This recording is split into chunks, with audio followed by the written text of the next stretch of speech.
శ్రీమాత్రే నమః. అందరికీ నమస్కారం. విశ్వామిత్రుడు వశిష్ఠ మునితో ఇలా అనను, మునీంద్ర, మీరు చాలా తపస్సంపన్నులు. ఈ నందినీ దేనువును నాకు ఇవ్వుడు. నేను మిమ్మల్ని ప్రార్థించుచున్నాను.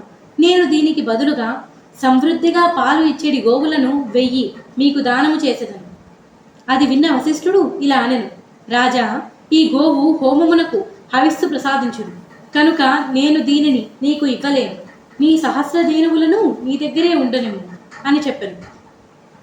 అది విన్న విశ్వామిత్రుడు ఇలా అనెను, సాధు పుంగవ, మీకు నచ్చినన్ని గోవులను 10,000 కానీ 1,00,000 గోవులనైనా సరే మీకు నచ్చినన్ని గోవులను నేను ఇచ్చేదను. కానీ మీరు నాకు ఈ నందిని మాత్రం ఇవ్వమని ప్రార్థించను. లేనిచో నేను నా బలము ఉపయోగించి దీనిని ఇక్కడి నుంచి తీసుకొని పోతాను అని చెప్పాను. అది విన్న వశిష్ఠుడు, రాజా, నీ ఇష్టం వచ్చినట్లే చేయు. బలవంతంగా నీ కోరిక తీర్చుకొను. కానీ నేను ఈ గోవుని మాత్రం నీకు ఇవ్వను అని చెప్పాను. మునివరుడు వశిష్ఠుడి మాటలు విని విశ్వామిత్రుడు మహాబలవంతులైన తన సేవకులని పిలిచి వారిని ఆజ్ఞాపించాను. నందిని గోవుని తీసుకురండు అని వారిని ఆజ్ఞాపించాను. ఆ సేవకులందరూ తమ బలాలపైన గర్వం పొంది ఉన్నారు. వారు బలవంతముగా నందిని దేనువును కట్టి బంధించారు. నందిని దేనువు వణికిపోచున్నది. దాని కనుల నుండి నీరు వస్తున్నది. అది మునివరుడు వశిష్ఠుడిని చూశాను. ఆయనతో ఇలా అనెను, మునీంద్ర, మీరు నన్నెందుకు పంపించుచున్నారు? ఈ రాజభటులు నన్ను బంధించి ఈడ్చుకొని పోవచున్నారు. అది విన్న ముని దేనువుతో ఇలా సమాధానం చెప్తున్నారు, నందిని, నేను నిన్ను వదిలివేయుటలేదు. ఈ రాజు నిన్ను బలవంతంగా తీసుకొని పోవచున్నాడు. నేను ఇప్పుడే ఇతనిని స్వాగతించి భోజనము పెట్టాను. అయినా అతడు నిన్ను బలవంతముగా తీసుకువెళ్ళిపోవాలి అనుకుంటున్నాడు. నేనేమి చేయను? నిన్ను వదులుకొనుట నాకు అస్సలు ఇష్టము లేదు అని అనెను. ఇలా ముని పలుకగా నందిని శరీరమంతా క్రోధముతో నిండిపోయాను. చాలా పెద్దగా రంకెవేశాను.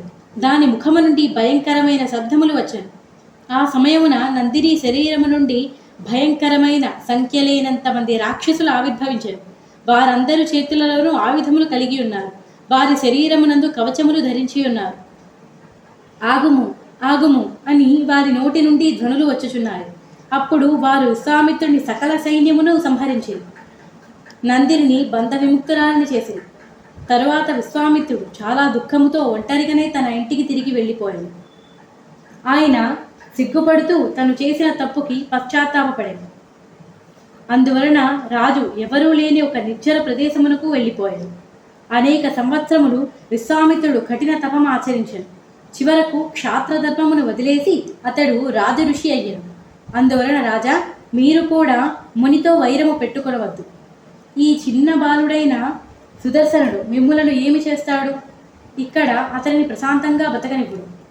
ఈ మునికి మీరు మళ్ళీ తిరిగి రారని మాటిచ్చి వెళ్ళిపోండు. మీ రాజ్యమును మీరు సురక్షితముగా పరిపాలించుకోండి. మీకు ఇతనితో ఇబ్బంది ఏదేనూ రాదు అని మంత్రి రాజుకు సలహా ఇచ్చాడు. తరువాత రాజు ఏం చేశారు? మంత్రి సలహా పాటించారా లేకపోతే యుద్ధం చేశారా? ఏం జరిగింది తెలుసుకోవడం కోసం నెక్స్ట్ పార్ట్ వినండి. ఈ పార్ట్ ఇక్కడితో సమాప్తం. నేను చెప్పిన తీరు మీకు నచ్చినట్టయితే ఛానల్ని లైక్ చేయండి. కొత్తగా చూస్తున్న వారైతే సబ్స్క్రైబ్ చేసుకోండి. పక్కనే ఉన్న బెల్ సింబల్ని ఆన్ చేసుకోవడం మర్చిపోకండి.